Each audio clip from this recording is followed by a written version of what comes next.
नमस्कार मंडळी. तर आज आपण करणार आहोत मोदक. चला तर इथे मी नारळ घेतलेला आहे. नारळ मस्त किसून घ्यायचा आहे. गूळ पण मस्त बारीक कापून घ्यायचा आहे. इथे गूळ आपला कापून झालेला आहे. सो आता आपण पिठाची तयारी करणार आहोत. इथे 1 ते 1.5 ग्लास पाणी घ्यायचं आहे. इथे 1 ते 1.5 ग्लास पाणी घेतलेलं आहे. त्यात चवीनुसार मीठ घालायचं आहे. तेल घालून घ्यायचं. तुम्हाला तूप हवं असेल तर तुम्ही तुपही घालू शकता. आणि इथे 1.5 वाटी मी पीठ घेतलेला आहे, तो घालून घेतला आहे. मस्त असं चमच्याने हलवत राहायचं म्हणजे तो पाण्यात मुरला जाईल. हे इथे आता मस्त आपला रेडी आहे. पीठ थंड करायला ठेवणार आहोत 10 ते 15 मिनिटं.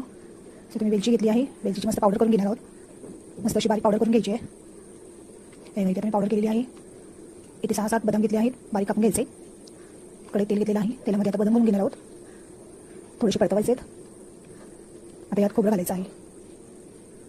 खोबरंही मस्त मंद आचेवर थोडं लालसर होईपर्यंत परतायचं आहे. खोबऱ्याला लाल रंग आला की त्यात आपण गूळ घालून घेणार आहोत. इथे आता गूळ घालते.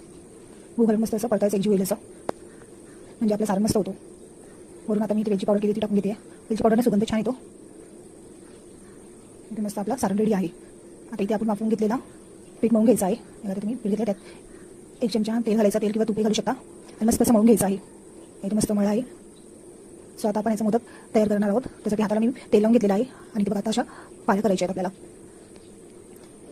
मस्त अशा पाऱ्या करून घ्यायच्या. हे असं 2 बोटांमध्ये पकडायचं आहे आणि अशा पाऱ्या करायचा. आणि असं मस्त हाताने असं गोल करायचं आहे. याला इथे मस्त असे आकार आलेला आहे, बघा तुम्ही बघू शकता. सो आता इथे आपले मोदक रेडी आहेत. सो मी इडलीच्या भांड्यामध्ये मोदक वाफवून घेणार आहे. त्यासाठी इडलीच्या भांड्याला मी तेल लावून घेते आणि त्यात मोदक घालते. तुम्ही ट्राय करून बघा, इडलीच्या भांड्यात छान होतात. सो आता तुम्ही गॅसवर इडलीचं भांडं ठेवलेलं आहे. तर पाणी घातलं आणि लिंबू टाकले. भांडं काढून म्हणून मी लिंबू घालून घेतला आहे. सो आपण मोदकाने भरलेले भांडं त्यात लावणार आहोत. मग तिथे आपले 3 भांडे होते ते लावून घेतलेत. आणि वरून असं झाकण लावून घ्यायचं आहे. आणि 15 ते 20 मिनिटं मस्त वाफवून घ्यायचं आहे.